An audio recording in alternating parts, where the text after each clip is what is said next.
Acompáñenme en sus Biblias a Romanos capítulo 12. Romanos capítulo 12, y vamos a estar considerando el día de hoy de los versículos 3 al 6. Romanos 12, del 3 al 6.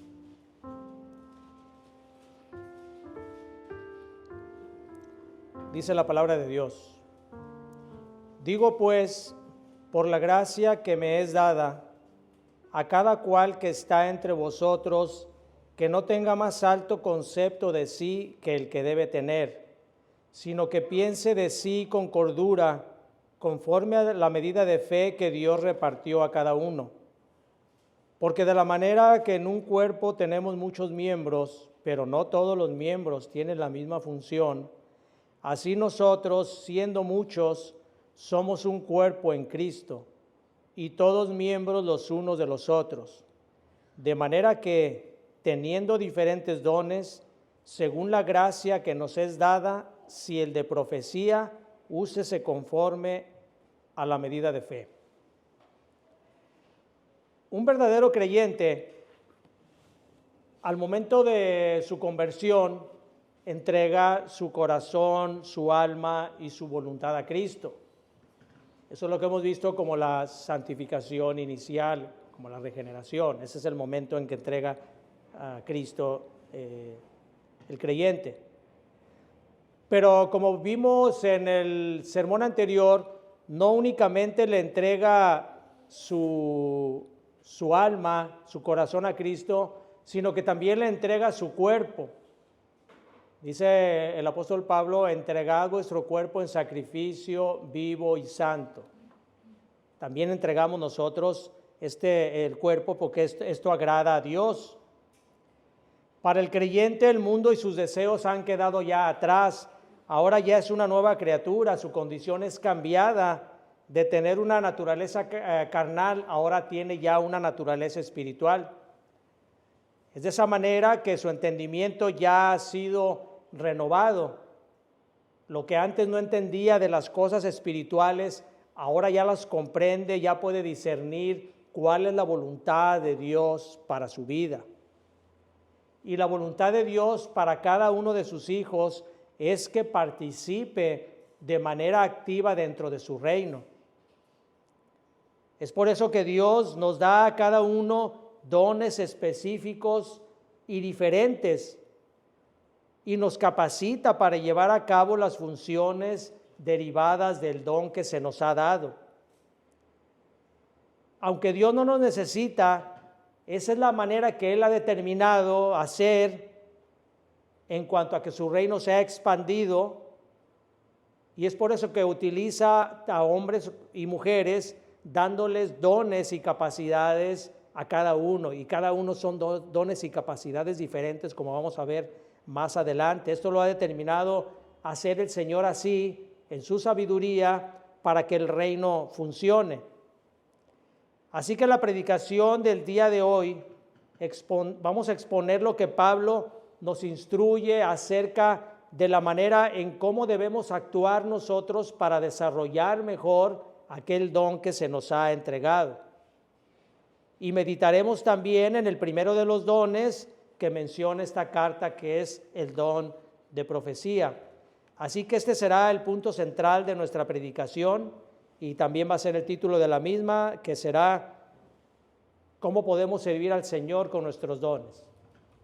Ese va a ser el título de nuestra predicación del día de hoy.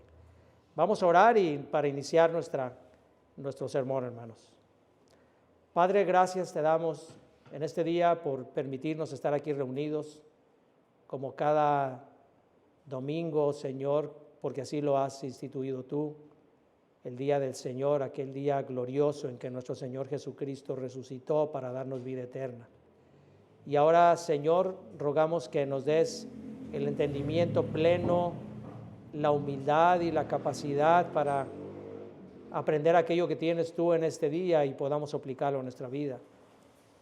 Te lo pedimos en el bendito nombre de nuestro Señor y Salvador Jesucristo.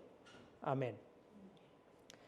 Dice el versículo 3: Digo pues, por la gracia que me es dada, a cada cual que está entre vosotros, que no tenga más alto concepto de sí que el que deba tener, sino que piense de sí con cordura, conforme a la medida de fe que Dios repartió a cada uno. Dentro de la cultura judía, de aquella época sobre todo, cuando alguien iba a comenzar a dar un discurso, alguna enseñanza, y decía, digo pues, o también decía, os digo, esto demostraba que la persona que iba a dar ese discurso o esa enseñanza, primeramente era una gran verdad lo que iba a decir. Y en segundo lugar, demostraba también que la persona que daba ese discurso tenía toda la autoridad para hacerlo. Estas mismas palabras las refirió nuestro Señor Jesucristo en varias ocasiones. Podemos ver a manera rápida, Mateo 5:22 dice, pero yo os digo que cualquiera que se enoja contra su hermano, y sigue diciendo la parte. Mateo 5:32, pero yo os digo que el que repudia a su mujer. Mateo 5:34, pero yo os digo, no juréis de ninguna manera. Así que el Señor usaba esas palabras para demostrar que era una gran verdad lo que iba a decir y que también tenía la autoridad para hacerlo. Ahora, nosotros quizás estemos acostumbrados a relacionar la palabra autoridad con mandato, con mandamiento, y eso está bien, pero también autoridad se refiere a alguien que tiene el suficiente conocimiento para enseñar algo sobre algún tema. Esa también es una autoridad.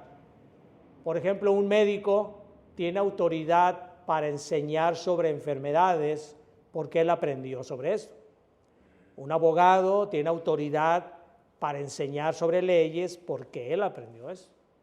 Un ingeniero sobre matemáticas y así, cada persona que estudia, eso es lo que se llama tener autoridad. Por eso Pablo tenía autoridad para hablar de la Escritura, porque todo lo que él escribía era inspirado por el Espíritu Santo de Dios. Entonces tenía la autoridad para que lo que decía fuera aceptado como una verdad. ¿Y quién sino nuestro mismo Señor Jesucristo tiene la más alta autoridad para hablar sobre las Escrituras? Dice Mateo 127 que cuando Jesús hablaba, la gente se admiraba de sus palabras porque les enseñaba no como los escribas, sino como alguien que tiene autoridad. Nuestro Señor Jesucristo no era un hombre común y corriente. Él tenía autoridad porque Él es la palabra. Él es la palabra, Él tenía la autoridad para hacer esto. Así que Pablo tenía esa autoridad porque su carácter de apóstol, tal como lo dice él al inicio de la carta, lo calificaba para hablar en nombre de Dios. Y es por eso que agrega en este versículo, por la gracia que me es dada. Él dice en el versículo, digo pues, por la gracia que me es dada, como diciendo, lo que voy a decirles es una gran verdad, porque esa gracia la he recibido yo para que yo se las diga. Las palabras de Pablo provenían del propio Dios, no hablaba de parte de él mismo. Pablo era un embajador del Dios Altísimo. Y un embajador dice únicamente lo que se le ordena, no puede hablar por él mismo un embajador. Es como un embajador de un país que va a otro país a llevarle un mensaje al presidente de aquel país. Este embajador no va y le dice lo que él quiere decirle. Él va y le dice lo que su presidente le dijo que le dijera al otro. Ese es un embajador. Nosotros somos embajadores de Cristo. Nosotros no vamos a ir en la calle hablando lo de nosotros mismos. Una persona que se para en un púlpito no puede estar hablando de su propia mente, de su propia invención. Tiene que estar hablando lo que la palabra de Dios dice. Eso es lo que es un embajador, y Pablo era un embajador de Cristo. Así que esto nos debe de servir a nosotros para darle valor a la palabra, el valor que se merece la palabra. Los escritores de la Biblia, ningún escritor de la Biblia escribió lo que él quería, sino lo que el Espíritu Santo les inspiraba. Por lo tanto, nuestra obediencia a la Escritura no es opcional. La obediencia a la Escritura para nosotros debe de ser obligatoria. ni tampoco debe de ser una obediencia selectiva. Esto sí lo acepto porque me conviene. Esto no lo acepto porque no me gusta, porque no me conviene, porque está obsoleto, porque ya no tiene valor. La obediencia a la palabra siempre tiene que ser total. Dice Pablo, entonces digo pues, por la gracia que me es dada a cada cual que está entre vosotros, que no tenga más alto concepto de sí que el que debe tener, sino que piense de sí con cordura conforme a la medida de fe que Dios repartió a cada uno. Este mandamiento es universal, es para todo creyente. Por eso Pablo dice a cada cual que está entre vosotros. No hay excepción. El mandamiento es para cada uno de nosotros. El mandamiento que va a expresar Pablo es, debemos de apropiarlo para nosotros. Y como dijimos al principio, si hemos entregado nuestro cuerpo en sacrificio vivo, entonces nosotros debemos de actuar de manera humilde, debemos de pensar con cordura, como dice aquí el versículo, y no debemos de sobreestimarnos a nosotros mismos. No deberíamos nosotros de traspasar los límites que Dios nos ha puesto, porque eso es actuar con soberbia. Hay una frase que dice, la soberbia es como mirarte a través de una lupa, te hace ver más grande de lo que realmente eres. Esa es la soberbia. Nos hace ver que nosotros valemos más que los demás por alguna situación que Dios mismo nos ha dado, por situaciones económicas o por situaciones de belleza incluso. Tendemos nosotros a la soberbia. Y ese es un verdadero problema en el creyente, porque la soberbia nubla el entendimiento y se convierte en una barrera que impide que nosotros desarrollemos aquellos dones que Dios nos ha dado.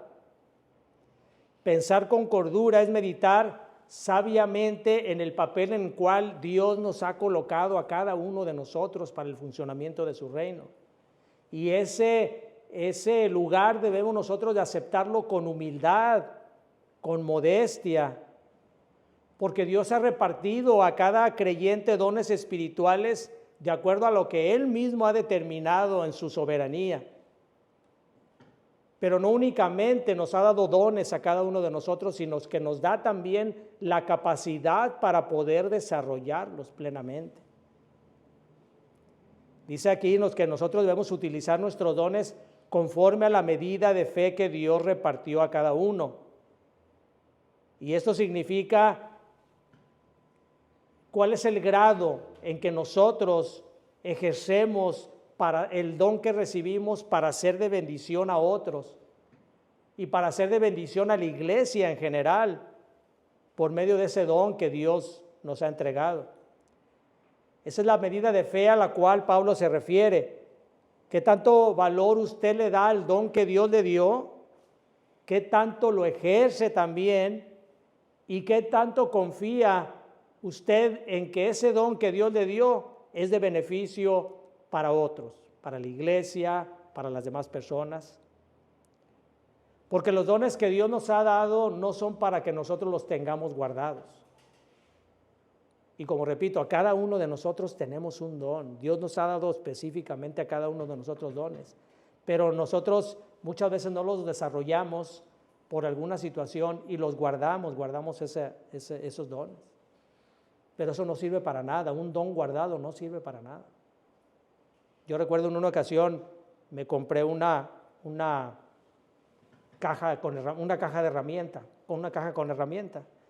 porque según yo iba a reparar mi carro yo mismo. Nunca he sido mecánico, no sé yo de reparar carros, pero yo quería reparar mi carro, cuestiones menores. Y lo primero que hice cuando utilicé una herramienta fue cortarme un dedo. Entonces agarré mi herramienta, la guardé y nunca más volví a utilizar esa herramienta. Esa herramienta no sirve para nada, no servía para nada guardada. Es como cuando compramos una máquina para hacer ejercicio. El simple hecho de comprar la máquina no nos va a tener mejor condición. Regularmente las máquinas de ejercicio, y yo lo digo por experiencia, las hemos comprado y las tenemos ahí para colgar las toallas. Entonces eso no sirve, ¿no? Es algo que no sirve. Lo mismo pasa con los dones. Si un don que usted se le ha dado no se usa, usted puede tener el mejor don, pero si por diversas circunstancias usted lo guarda, es como si no tuviera, como si Dios no le hubiera dado nada. Pero tampoco debemos de procurar dones con el fin de alimentar nuestra soberbia. Tenemos que conformarnos con el don que Dios nos dio y usarlo con toda la diligencia posible. Y hablando de esto, de no buscar nosotros dones para alimentar nuestra soberbia, cuando yo estudiaba en el instituto, teníamos que tomar la clase de homilética. Homilética es la clase de cómo predicar. Y todos los hermanos, todos los estudiantes, con excepción de un hermano, comentábamos lo nervioso que nos sentíamos de esperar esa clase, porque teníamos que pararnos enfrente de todos los hermanos para exponer por primera vez un sermón. Nos poníamos nerviosos, era lo más lógico.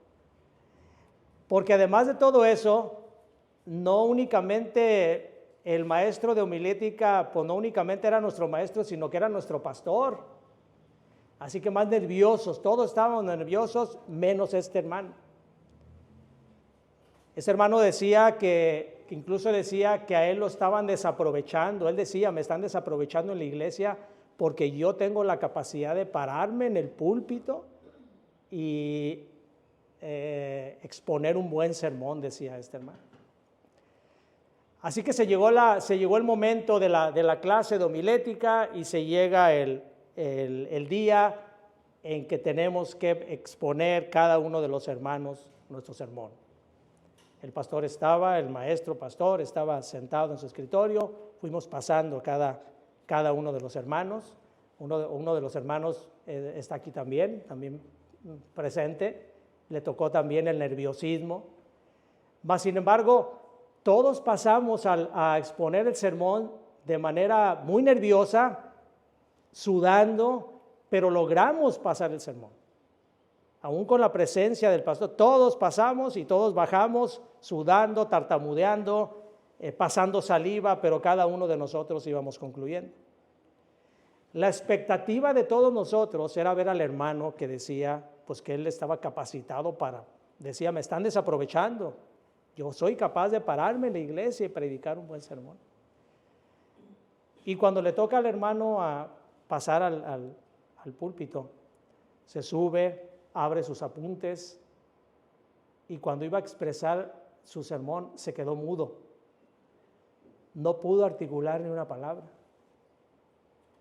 El pastor, yo recuerdo que el pastor muy amablemente lo animaba a que continuara y el hermano no pudo articular una palabra. Se bajó del estrado y no regresó al instituto. Yo estoy seguro que este hermano, porque lo conocíamos, era un hermano muy diligente, yo estoy seguro que este hermano tenía un don, pero él anhelaba un don el cual Dios no lo había puesto y buscaba ese don con el afán de ser mejor que todos los demás. Y eso es soberbia, hermanos. Eso es una soberbia, porque todos los dones que Dios nos da, Él nos los ha dado y nos da la capacidad para que nosotros lo utilicemos de manera con humildad, con honra para hacer eso. Debemos de sacar el máximo provecho de ese don que Dios nos ha dado. Dice el versículo 4, porque de la manera que en un cuerpo tenemos muchos miembros, pero no todos los miembros tienen la misma función, así nosotros, siendo muchos, somos un cuerpo en Cristo y todos miembros los unos de los otros. Pablo usa aquí la figura del cuerpo humano para representar a la iglesia. Y esta comparación es muy común en su carta. En la carta a los Corintios, a causa de las divisiones que estaba viendo en esa iglesia, si ustedes recuerdan, a unos decían yo soy de Pablo, yo soy de Cefas, yo soy de Apolos. había una división que estaba causando ahí el querer pertenecer a cada uno de los hermanos. Y entonces el apóstol les escribe diciéndole que no debería de haber ninguna división, puesto que todos pertenecíamos a un mismo cuerpo. En 1 Corintios capítulo 10, versículo 17, vayan ahí, 1 Corintios 10, 17. 1 Corintios 10, 17. Dice, siendo un solo pan Cristo, nosotros con ser muchos somos un solo cuerpo, pues todos participamos de aquel mismo pan que es Cristo. Existe una unión en todos los miembros de la iglesia y aunque de manera diferente, como vamos a ver más adelante, todos participamos para que este cuerpo unido camine de la manera en que Dios ha determinado que camine. Primera a los Corintios 12, vayan a Primera a los Corintios 12, capítulo 27. Perdón, Primera a los Corintios capítulo 12, versículo 27. Primera a los Corintios capítulo 12, versículo 27 al 30 dice, vosotros pues sois el cuerpo de Cristo y miembros cada uno en particular.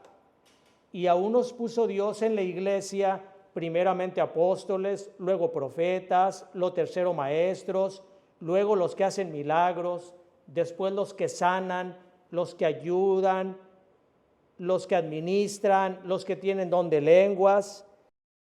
¿Son todos apóstoles? Pregunta Pablo. ¿Son todos profetas? ¿Todos maestros? ¿Hacen todos milagros? ¿Tienen dones? ¿Todos tienen dones de santidad? ¿Hablan todos lenguas? ¿Interpretan todos?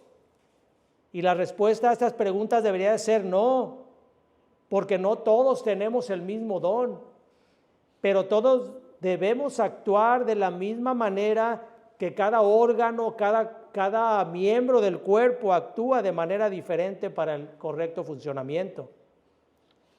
Es la manera en que Pablo lo va a explicar en esta misma carta. Pablo lo explica de la siguiente manera. Ahí mismo acompáñenme en 1 Corintios capítulo 12, vamos a leer del versículo 12 al 26, dice, porque así como el cuerpo es uno y tiene muchos miembros, pero todos los miembros del cuerpo, siendo muchos, son un solo cuerpo, así también Cristo. Porque por un solo espíritu fuimos todos bautizados en un cuerpo, sean judíos o griegos, sean esclavos o libres, y a todos se nos dio a beber de un mismo espíritu. Además, el cuerpo no es un solo miembro, sino muchos. Si dijera el pie, porque no soy mano, no soy del cuerpo, por eso no será del cuerpo. Y si dijera la oreja, porque no soy ojo, no soy del cuerpo, por eso no será del cuerpo. Si todo el cuerpo fuese ojo, ¿dónde estaría el oído? Si todo fuese oído, ¿dónde estaría el olfato?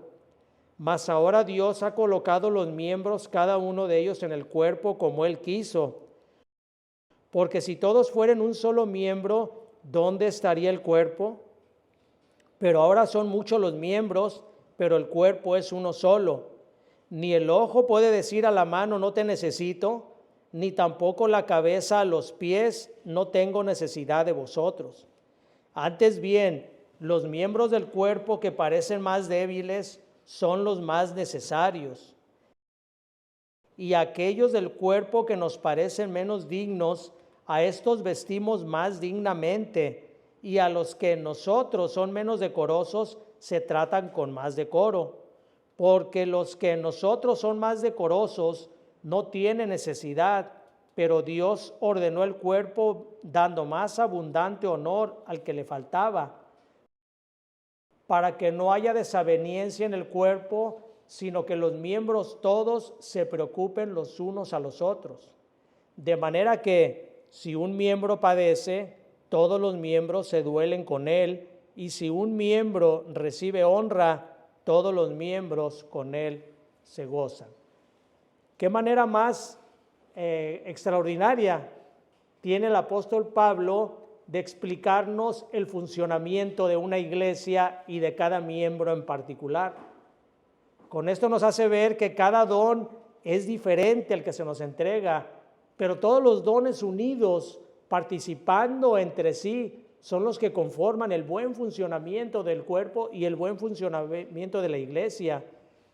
Cristo es la cabeza del cuerpo que es la iglesia, y cada creyente es un órgano, un miembro, cuya función, cuando se compagina con las demás funciones de los otros miembros, llevan a la iglesia por donde la cabeza, que es Cristo, quiere irla llevando. Esa es la manera en que Dios determinó de que se hiciera la iglesia.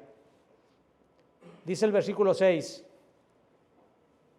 de manera que teniendo diferentes dones, según la gracia que nos es dada, si el de profecía, úsese conforme a la medida de la fe.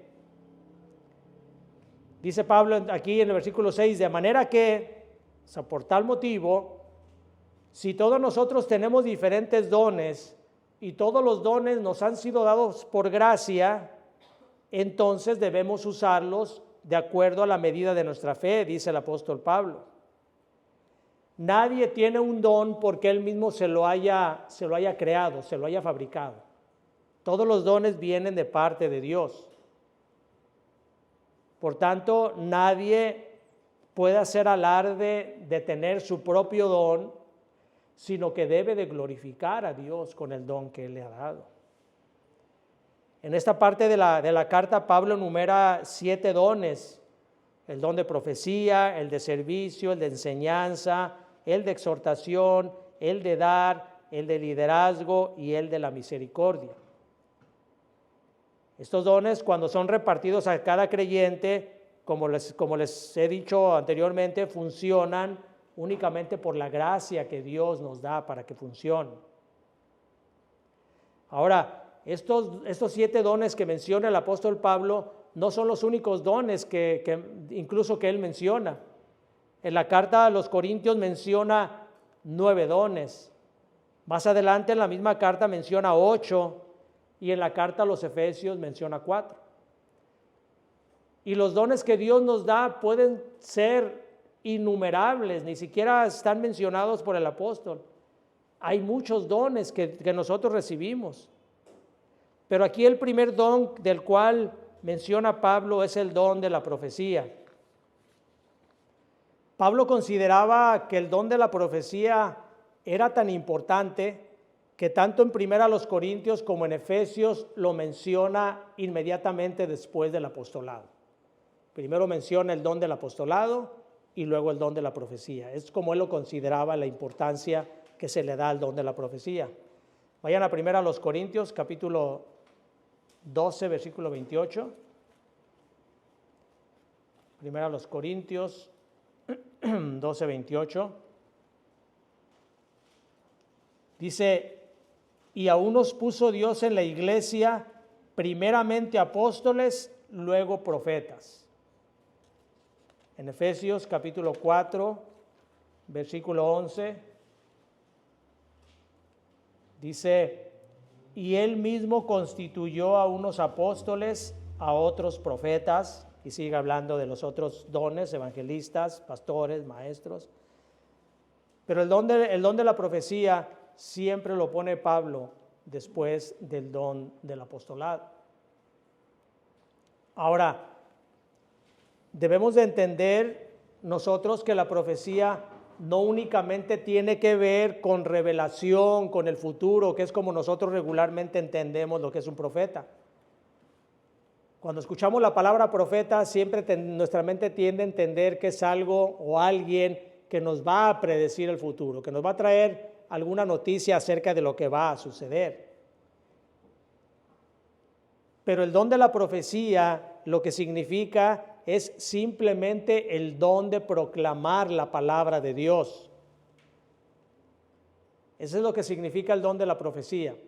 Alguien que lleva la palabra de Dios y que la manifiesta a todos aquellos que lo escuchan. Es el don de profecía, no es el profetizar. Vamos a ver más adelante cómo hay errores acerca de cómo se nombra a los profetas. Ahora, esta proclamación de la palabra lleva como fin dos cosas. Primeramente, lleva el fin de llamar a los elegidos al conocimiento del Evangelio. Juan 10:27 dice, mis ovejas oyen mi voz y me siguen.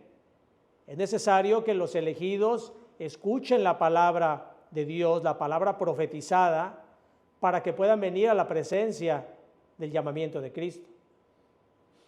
Pero también otra de las funciones es el de preparar a los santos para toda buena obra. Dice 1 Corintios 14:3, pero el que profetiza habla a los hombres para edificación, exhortación y consolación. 1 Corintios, repito nuevamente el versículo, 1 Corintios 14:3, pero el que profetiza habla a los hombres para edificación, para exhortación y para consolación. Entonces son las dos cosas que la palabra de Dios hace cuando es profetizada, cuando es hablada. Llamar a los elegidos y preparar a los santos. Tener el don de la profecía debe entenderse entonces como aquel hombre que habla la palabra de Dios con veracidad, con humildad, reconociendo que no son sus palabras las que está hablando, sino que es la voz misma de Dios la que está comunicando a los oyentes. Esa es la palabra, el don de la profecía. Estar exponiendo la palabra de Dios, estar explicando la palabra de Dios, estar haciendo que sea entendible la palabra de Dios, este es el don de la profecía. Según a los Corintios 2:17 dice, pues no somos como muchos que medran falsificando la palabra de Dios, sino que con sinceridad, como de parte de Dios y delante de Dios, hablamos en Cristo.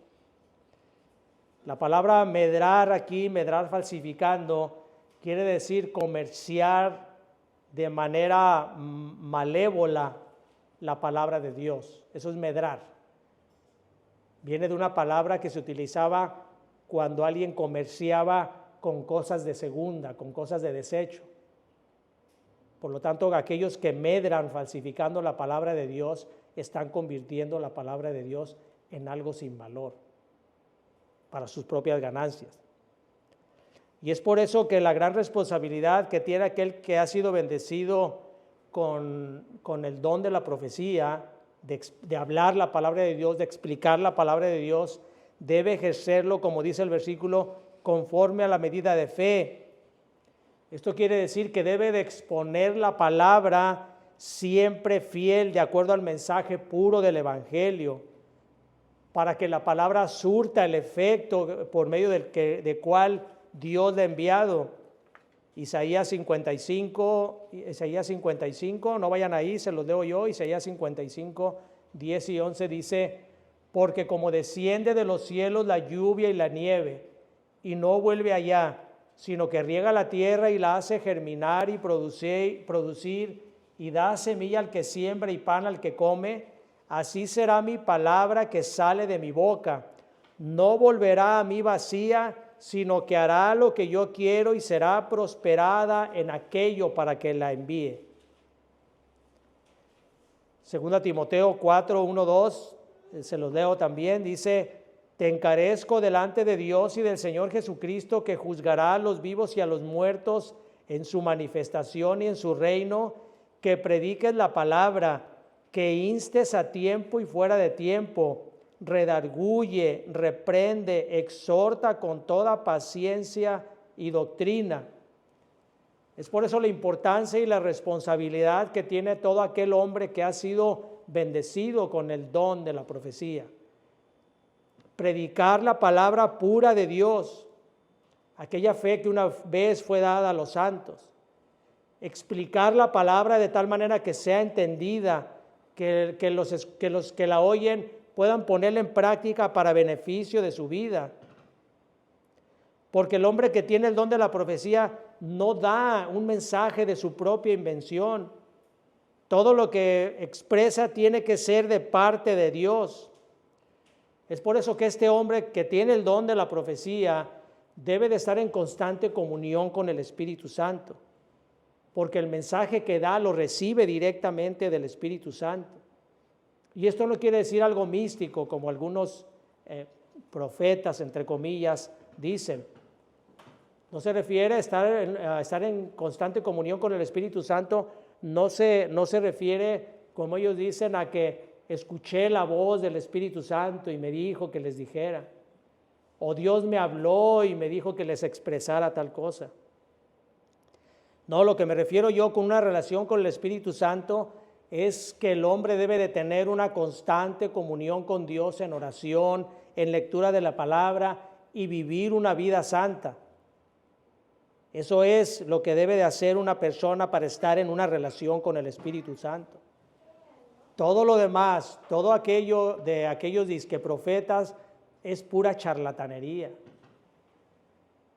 Y hay testimonios, yo puedo darle muchos testimonios, hermanos, de personas que se llaman profetas y que van de iglesia en iglesia, sobre todo en las iglesias carismáticas, exponiendo sus profecías únicamente para beneficios personales.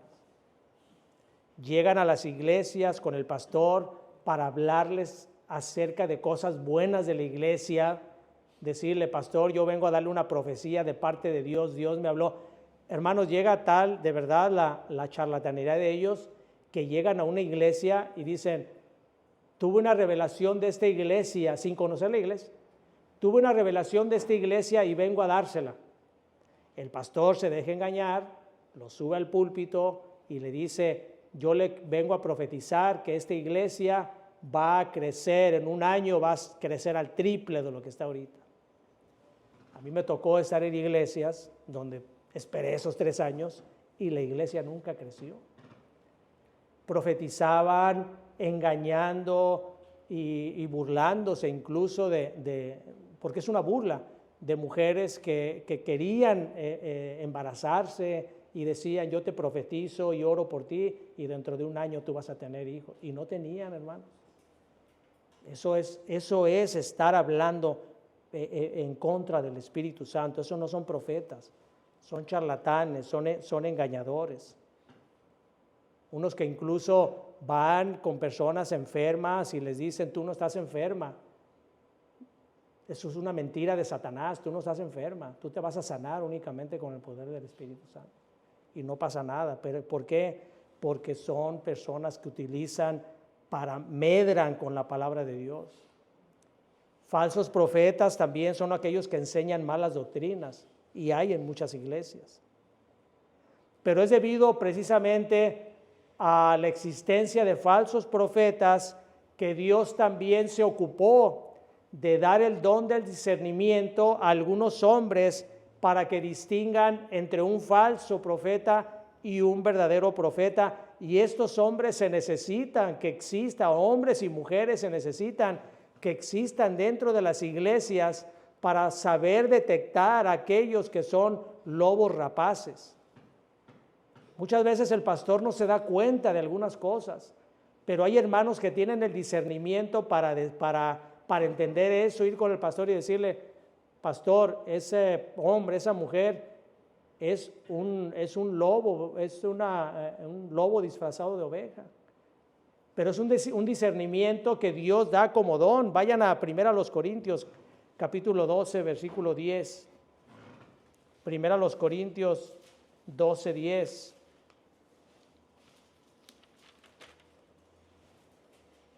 Dice, hablando de los dones, dice, desde el 9 dice, a otro fe por el mismo espíritu, a otros dones de sanidades por el mismo espíritu, a otro el hacer milagros, a otros profecía, y luego dice, a otros discernimiento de espíritu. Ese es un don que se da también, la manera en cómo disciernen los espíritus, si son espíritus engañadores.